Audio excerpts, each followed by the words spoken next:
My name is H.A. Goodman. I'm an author, columnist, and journalist, and to read my writing and to see my latest CNN appearances and my MSNBC appearances, you can go to hagoodman.com. Wikileaks 10 is out. So Wikileaks has released the 10th batch of Podesta emails. And this is after, now, let's just look at what took place right before Wikileaks 10. At first, one CNN host says it's illegal to read Wikileaks, but you should only trust the media to filter through the thousands of emails. So you're engaging in illegal activity. Then, of course, the Clinton campaign says these are fakes and forgeries, but you're still engaging in illegal activity, reading documents that aren't real, or they're from the Russian government. Then the Ecuadorian embassy, so Ecuador cut, that was the state actor that apparently cut Julian Assange's internet connection.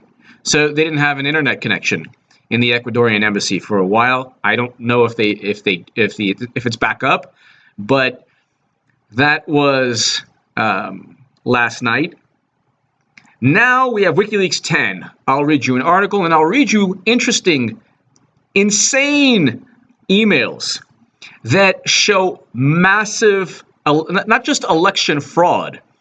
They undermine democracy because it's the Clinton campaign working directly with media, whether it's NBC or Politico or the New York Times, major publications. So when people say, well, the election's not rigged, that's a conspiracy. They shipped a laptop in the mail. Bill Clinton's aide shipped Hillary Clinton's laptop in the mail. The FBI believed it. But aside from that, aside from her using a private server for convenience with top secret information that was unencrypted, the server was unencrypted, connected to a BlackBerry the NSA said she couldn't use. Aside from all of this, when the media shapes a narrative and you have Bernie Sanders on the left and Donald Trump on the right who do not have the advantages of actually calling up and speaking to reporters and saying, hey, this is what I want you to craft. This is the narrative I want you to go ahead and communicate to the American public. So when people say, oh, well, Clinton is going to win. Yeah, she's probably going to win because she controls the media, or at least a lot of people within the media who are given the task of informing the public, shaping the narrative. Gay marriage is one example, so I'll read you. The newly released emails include campaign staff exchanges on handling media queries about Clinton's flip-flopping on gay marriage. So she was against gay marriage up until 2013. Galvanizing Latino support and locking down Clinton's healthcare policy. The organization had already released Wikileaks had already published over 12,000 Podesta emails online by Sunday. This latest release brings the number of Podesta emails now to over 15,200. This morning, Wikileaks said in a tweet that it was activating contingency plans after co-founder Julian Assange's internet link was intentionally severed by a state actor. Okay.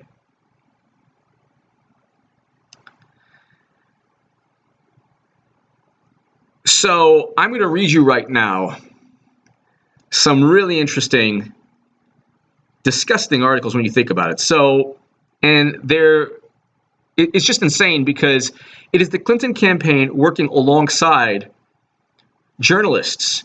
Now, Trump doesn't have this advantage. Politico and NBC and the New York Times don't call up the Trump campaign to talk to them, to see, if things are okay with their narrative or if things are okay with the story they're crafting. That's not the advantage that Bernie Sanders had, and it's not the advantage that Trump has. So it's not about ideals, or it's not about principle. Left, Bernie Sanders; right, Donald Trump. It's all about Hillary.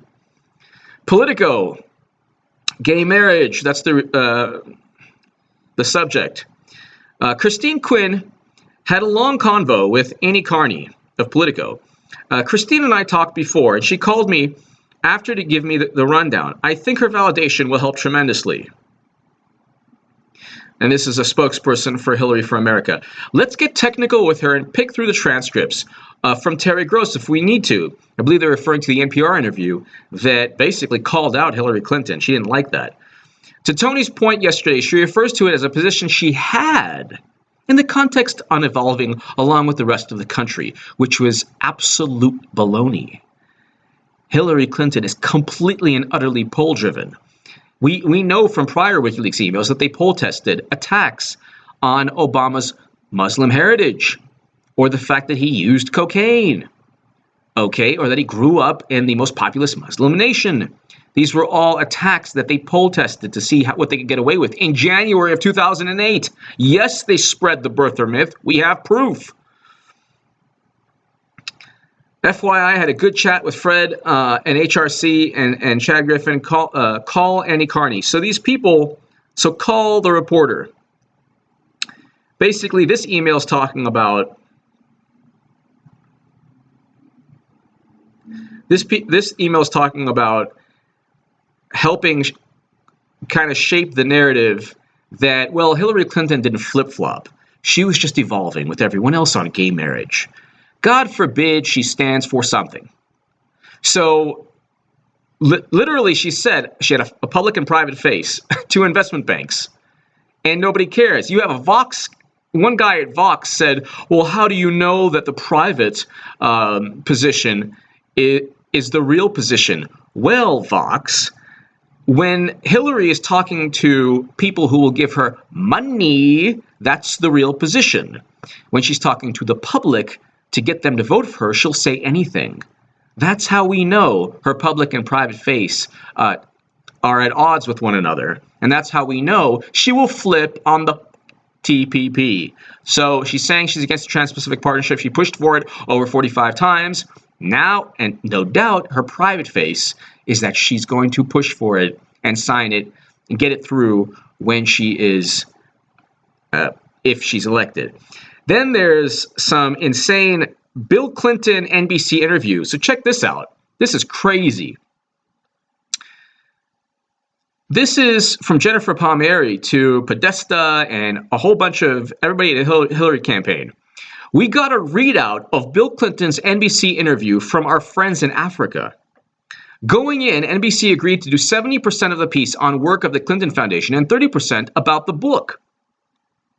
How does this even... Do you think Trump gets this? Do you think Trump gets this amazing, cushy, cozy, cuddly type of situation? Do you think Bernie did? You think Bernie could go ahead and call up NBC or call up Politico and say, hey, you know what? I want you to focus on this, not that. Use 70% of whatever you're doing with this. So absurdly, NBC is still promising Craig they will stick by a 70-30 agreement. By using footage of the event, it's like they're not even happy. So you have to read this. This is WJC NBC interview. So Palmieri and all of them, they're getting information. So the access is insane. What it is access. They know people at major publications and major networks. And they could go ahead and when you talk about polls, the American public is informed not by reading books, not by reading newspapers, by watching television. This is a situation where Hillary Clinton is controlling the narrative on cable news or just news stations, and also controlling the narrative when it comes to political sites or political publications. But generally, voters get, when they see CNN and they see 10 days in a row, Trump grabs women by the you-know-what, and it actually says on screen the whole thing. You never get. You get 70% of Bill Clinton and the foundation and the good things it does, but never focus on Bill Clinton's numerous female accusers and the fact that he is accused of rape. So we can go on forever about that, but definitely check this out. There is so much here. On climate change, you say, well, climate change is important. This election it is important, but this election, you had a choice. The American people had a choice between incremental change and a phony, two-faced person in Hillary Clinton who got Iraq wrong, Libya wrong, Honduras was complicit, wants to have a regime change in Syria, is advised by neoconservatives, and even with core issues important to Democrats. This is a forward. Martin O'Malley, zero out fossil fuels by 2050. This is one of the people in Hillary Clinton's campaign, John Podesta. Martin O'Malley published an op-ed this morning calling for 100% renewable energy by 2050. Tom Steyer has praised it as well as some other environmental types. This is very good. Nothing wrong with that. You should have goals. Hillary Clinton has zero long-term goals in terms of vision, trying to reach for something that's phenomenal or amazing, like no emissions or renewable energy by 2050. They don't want that. They have a, quote, realistic view of politics. So it's not Bernie Sanders, it's not Dr. Jill Stein, and it's not even Martin O'Malley. Quote, I don't know much about the issue, but zeroing out fossil fuels in 35 years seems unrealistic. Why does it seem unrealistic, Hillary campaign? Why is it unrealistic, Clinton campaign? If you set the goal now, why would that be unrealistic? To my amazing subscribers below, in 35 years, we can't zero out fossil fuels. We can't go ahead and find alternative energy sources to where we could save this planet. So when people say, well, I can't vote for a Trump, he doesn't believe in climate change. Apparently, these people don't either. 4 years of Trump, I'm okay with. 4 years of Hillary Clinton, I'm not happy, but I would rather have 4 years of Trump and 4 years of Hillary Clinton, who has not only is afraid to disclose her speech transcripts, but we know from these emails, she backtracked, flip-flopped on gay marriage, really doesn't care too much about fossil fuels, doesn't want to go ahead and ensure that we zero out fossil fuels in 35 years. So many other issues. Then, of course, there's the emails they're trying to cover up with the emails. Wikileaks and Julian Assange are doing this country, the United States of America, a great favor. I have an article out with my buddy Walker Bragman, very talented, brilliant writer, and it's coming out tomorrow, and it's going to be amazing.